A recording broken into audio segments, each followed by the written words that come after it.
In this video, I want to offer a step-by-step process to improve the motor control of your lower back and pelvis in order to help you manage your back pain. Hello and welcome to the Back Pain Guide. I'm Duncan, a former sufferer of debilitating back pain, now turned physiotherapist who focuses on the care and treatment of other people, perhaps like yourself, who also suffer from back pain. The advice I give is a mixture of my professional and personal experience, and I focus on giving the information I wish I had known when I was suffering from lower back pain.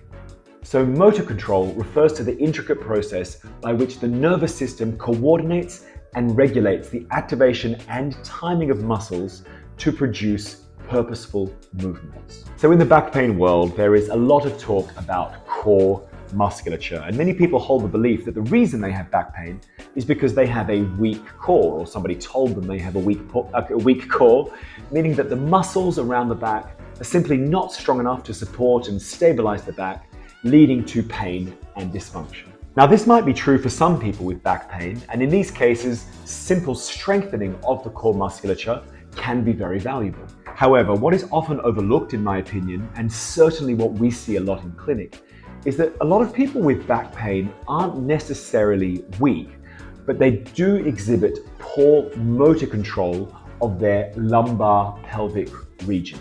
So what this means is that the muscles that support and protect and stabilize the back, they're not necessarily weak, but they're not activating in a manner that is most efficient and protective of the back. And over time, this can cause people to experience back dysfunction and back pain. So with people who exhibit this motor control issue, we don't rehab them by building bigger, stronger muscles, but by retraining movement patterns to be more efficient and effective at moving the spine while also protecting it from injury. This can help to restore normal pain-free movement patterns, improve proprioception or awareness of that part of the body, and increase spinal stability, leading to a reduction in pain and a decrease in the likelihood of recurrence of injury. For those of you who might be a little bit more interested, this type of nervous system retraining is based on the work of Professor Paul Hodges, who is a phenomenal physiotherapist and researcher working out of the University of Queensland in Australia.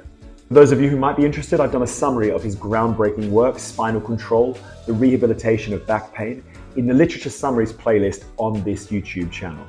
Professor Hodges is a phenomenal practitioner. He knows infinitely more than I do. So if you are slightly interested in this type of training and this type of research, you can't go wrong following his work in the area.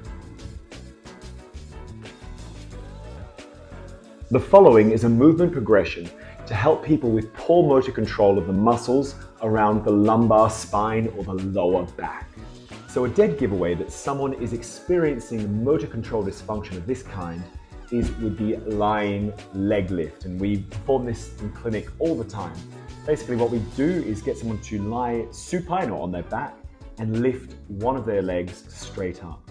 And if we see a sort of pelvic tilt from the other side, this is normally a very strong indication that someone is experiencing a motor control dysfunction of the muscles surrounding their lumbar spine that we need to address. Just for comparison, what we would ideally see in this scenario is very little movement around the pelvis. So people ideally should be able to lift one leg straight up without it influencing the movement of the pelvis at all. So the pelvis should remain flat as one leg lifts upwards. So the first step of the progression is simple heel slides. So bend your knees to 90 degrees while lying on your back and simply slide one leg forward and then back to its original position while trying to maintain that neutral pelvis. Perform one leg and then perform the other. See if you feel any difference and only go as far as is comfortable before you experience any pain or discomfort. So what I'd like to do is encourage you to perform this movement not by gripping down on your stomach muscles and making them tight and rigid, but just allowing yourself to provide the correct amount of stabilization in order to support the movement of the legs while maintaining a neutral pelvis. And a fantastic way of doing this is by placing some object, I think a tennis ball is perfect, like I'm using here.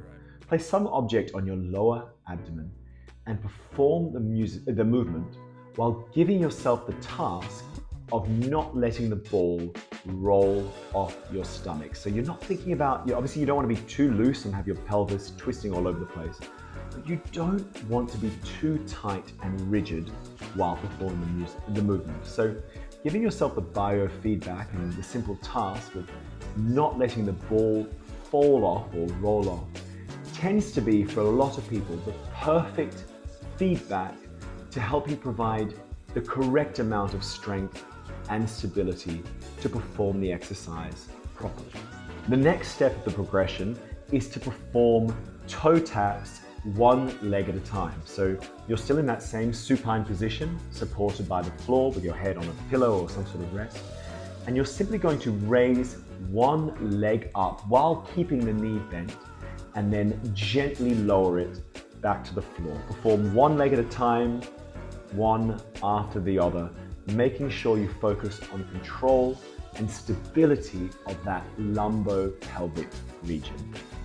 In the third step of the progression, we're still staying with toe taps, but this time we're performing them double leg. So what you're going to do is raise both legs up together, still keep those knees bent, and then gently tap one toe or one leg down and tap your big toe onto the surface of the floor and then back up while the other leg stays floating up in the air. So this one requires a little bit more pelvic control, a little bit more muscular strength, and a lot more coordination. Make sure you keep the movement slow, controlled, and gentle. Some people find it useful to think of thinking that there's an eggshell on the ground and you don't want to break it. So make sure when you tap that toe to the ground, it's nice and controlled and gentle. In the next step, we're going to be performing full straight leg raises as far as is comfortable for you, but we're going to use some sort of support with the upper body. So here you can see I'm using the support of the door frame. And what you're going to do is place your arms on the door frame and use that pressing from the upper body to help you stabilize your pelvis as you lift your leg. This can really help keep that pelvis in a neutral position with that extra bit of upper body support to help you learn this progression efficiently. After performing those previous steps, you should now be ready to perform the straight leg raise without the motor control dysfunction that you exhibited previously. So once you're comfortable with those previous steps, you can now reattempt the straight leg raise.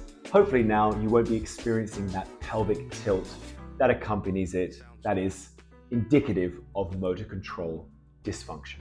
It's important to remember when performing these exercises that we are training the nervous system, not the muscles. This means quality of movement is king, and there's absolutely no point performing rep after rep of thoughtless movement in a sloppy manner.